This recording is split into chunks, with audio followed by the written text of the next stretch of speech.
अस्सलाम वालेकुम guys, welcome back my new vlog single mom diaries में। सुबह के हो रहे हैं 4:30। वही रोज़ वाली बात कि जब तक अम्मी के यहाँ से सहरी आती है तो मैं तहज्जुद पढ़ लूँ। बच्चे सब आराम से सो रहे हैं इतने बेखबर, लेकिन जब मेरी सोने की बारी आती है तो ये बेखबर बच्चे ख़बरदार होकर उठ जाते हैं। तो उसके बाद तहज्जुद पढ़ने के बाद सहरी की थी। सहरी करने के बाद मैं सो गई थी, नमाज़ पढ़ के फिर उठी हूँ तो अम्मी ने पहले से फ्रिज बंद कर रखा था। आज मेरा कोई इरादा नहीं था फ्रिज साफ़ करने का। तो उठी तो सारी कूलिंग उसकी पिघली हुई थी, तो फ्रिज को मैंने साफ़ किया। सारी मलाई के डब्बे भरे हुए थे पूरे, वो निकालें। लेकिन घी बनाने की बारी नहीं आई, क्योंकि घी बनाने के लिए गैस चाहिए था, जो कि गैस हमारे यहाँ नहीं आ रही होती है, रमज़ान में ख़त्म हो जाती है गैस। तो फ्रिज को साफ़ किया। फ्रिज वैसे बहुत गंदा हो रहा था।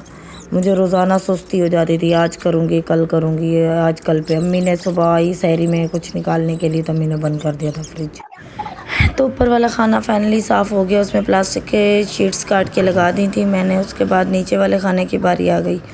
सारी चीज़ें काफ़ी ख़राब हुई हुई थी, तो वो निकाल के बाहर फेंकी हैं। सारी चीज़ें निकाली, दरवाज़ा भी साफ़ किया उसका।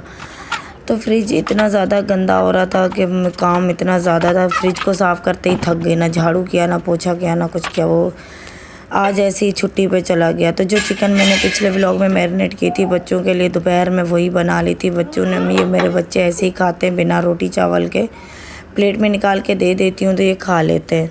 थोड़ी देर के लिए मैं सो गई थी, उसके बाद उठी तो इफ़्तार का टाइम था। इफ़्तार करने के बाद मैंने सोचा आज बघारे बैंगन बना लेती हूँ।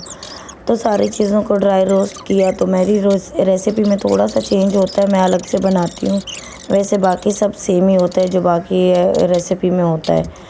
तो सारी चीज़ें मैंने ड्राई रोस्ट कर ली थी। उसके बाद टमाटर फ्राई कर लिए थे साबुत, उसका छिलका उतारने के लिए। उनको फ्राई करने के बाद मैंने प्याज भी साथ में ही डाल दी थी, टाइम बचाने के लिए कि गैस चली जाती है, दूध भी उबालना होता है। टमाटर हल्के से नरम हुए मैंने निकाल दिए थे। उसके बाद प्याज ब्राउन होती रही, प्याज भी निकाल ली। तो बाकी ये बघारे बैंगन डाल दिए थे, हल्के से फ्राई कर लिए थे, ये भी निकाल दिए। उसके बाद फ्राई करने के बाद तो बाकी जैसे आपको पता है बाकी रेसिपी सारी चीज़ों को ग्राइंड किया। ग्राइंड करने के बाद पेस्ट बना के डाल दिया, मसाले डाल दिए।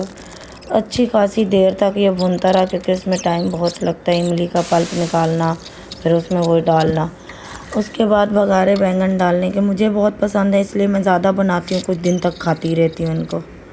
और मेरे कज़न को पसंद नहीं आए थे, ये पता नहीं, बोल रहा था पता नहीं क्या बनाए, क्योंकि मैंने अपने घर के अंदर ये पहली दफ़ा बनाए थे। मैंने खाए हुए बहुत दफ़ा है, इनको समझ में नहीं आए थे।